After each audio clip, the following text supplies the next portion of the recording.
आज हम जानेंगे कि माइंड की पावर इतनी कम क्यों हो रही है। क्योंकि पिछले सेशन में हमने जाना जो हमारी प्रोग्रामिंग हो चुकी है इंस्टेंट रिएक्शन की, वो कैसे डेवलप हुई और उसकी वजह से हमारी माइंड की पावर पे भी इफेक्ट आया है। तो माइंड काम कैसे करता है? थॉट्स क्रिएट करके। अब ये थॉट्स जो माइंड क्रिएट कर रहा है उसके पीछे है कंटेंट, जो दो प्रकार का है। जो एनर्जी हम कंज्यूम कर रहे हैं, फर्स्ट जो हम देख रहे हैं, सुन रहे हैं, चाहे वो मोबाइल फोन से हो या किसी गैजेट या अप्लायंस से हो या किसी फ्रेंड से हो। एंड नेक्स्ट जब हम फूड कंज्यूम कर रहे हैं, उस फूड के अंदर भी कैसा कंटेंट है। क्योंकि फूड के बारे में क्या कहा गया? जैसा अन्न वैसा मन। अब उस अन्न को बनाते हुए जैसी एनर्जी क्रिएट हुई वो मेरे अंदर जा रही है, वैसे थॉट्स क्रिएट हो रहे हैं। इसको हम एक बहुत पुरानी कहानी से समझते हैं। एक बार एक जेल में एक कैदी को रात को बहुत डरावने सपने आ रहे कि वो अपनी माँ को मार रहा है। तो वो जेलर के पास गया कि कुछ दिनों से मुझे ऐसे ड्रीम्स आ रहे हैं। तो जेलर ने बाकी लोगों से भी पूछा कि क्या किसी को ऐसा एक्सपीरियंस हो रहा है। तो मोस्टली कैदियों ने यही बताया कि हमें भी सेम एक्सपीरियंस होने लगा है। तो अब जेलर गया कि खाना कौन बना रहा है। जब चेक किया गया, जो खाना बना रहा था वो अपनी माँ को मार कर आया था और उसे इतना रिग्रेट था कि मैंने अपनी माँ को मार दिया, इसीलिए वो उसी इमोशन से भोजन बना रहा था। उस भोजन की वजह से सबके माइंड में चेंज आना शुरू हो गया। जो एग्जाम्पल है, जैसा अन्न वैसा मन। एंड नेक्स्ट जो हम सोशल साइट से जो एनर्जी कंज्यूम कर रहे हैं, जो हम देख रहे हैं, जो सुन रहे हैं, आप देखो उसमें से पॉजिटिव कंटेंट कितना है। एक इंडियन 7 घंटे 18 मिनट अपना स्क्रीन यूजेज में स्पेंड कर रहा है और उसमें से 90% टाइम वेस्टफुल चीजों में जा रहा है।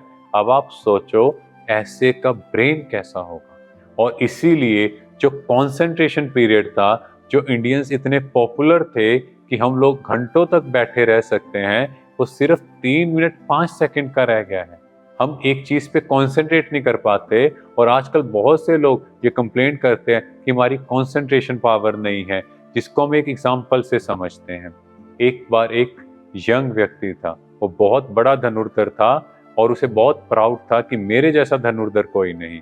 तो वो एक व्यक्ति से मिला और अपनी प्रेस कर रहा था। तो उस व्यक्ति ने कहा कि तुम फलाने गांव में जाओ, वहां एक बूढ़ा व्यक्ति है, उसको हरा कर आओ। तो वो यंग व्यक्ति बड़े प्राउडली उस बूढ़े व्यक्ति के पास गया और अपनी महिमा की। और उसने कहा, ये सामने जो वृक्ष दिख रहा है मैं इस पर तीर लगाऊंगा। और उस यंग व्यक्ति ने 2 तीर लगाए और दोनों तीर उसी पॉइंट पर लगे। और बूढ़े व्यक्ति को ऐसा करने के लिए कहा और बूढ़े व्यक्ति ने भी ऐसा किया, पर उससे कम टाइम में। अब बूढ़े व्यक्ति ने कहा, अब मैंने तुम्हारी बात मानी, अब तुम्हें मेरी बात माननी पड़ेगी। बूढ़ा व्यक्ति उसको एक पुराने ब्रिज के पास ले गया जो जैसे झूल रहा था और उसके सेंटर में जाके कहने लगा कि तुम्हें अब बिल्कुल सामने तीर लगाना है। अब यंग व्यक्ति से बैलेंस ही नहीं हो रहा, उसका तीर कहीं आसपास भी नहीं और बूढ़े व्यक्ति ने आसानी से तीर लगा दिया।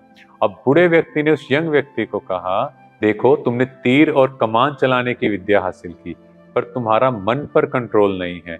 तो हम भी देखें, आज के समय हमारे पास इतना इंफॉर्मेशन है, इतना डेटा है, पर मन पर कंट्रोल नहीं है। मींस उस ज्ञान को मैं प्रैक्टिकल लाइफ में तो यूज ही नहीं कर रहा। तो जो हम इतना डेटा कलेक्ट कर रहे हैं, उसका माइंड पे क्या इफेक्ट आ रहा है? एक रिसर्च में भी देखा गया कि जो इंडियंस है वो वर्ल्ड में अमंग द हाईएस्ट है डेटा कंजप्शन में। सोचो कैसा कंटेंट जा रहा है और फिर हम कंप्लेंट करते हैं कि हमारी माइंड की पावर कम है, हमारी कंसंट्रेशन ही, हमें चीजें याद नहीं होती। तो इसीलिए हम सबको अपने कंटेंट की ओर बहुत ध्यान देना है। And the last and most important thing, अपनी कंपनी का ध्यान रखो। आप किन लोगों के संग में हैं? अगर वो व्यक्ति इधर उधर की नेगेटिव बात कर रहे हैं, फलाना ऐसे है, उनकी नेगेटिव चीजें उठा रहे हैं, तो जो हम सोचते जाएंगे वैसे हम बनते जाएंगे। इसीलिए कहा जाता है, जैसा सोचोगे वैसे बन जाओगे।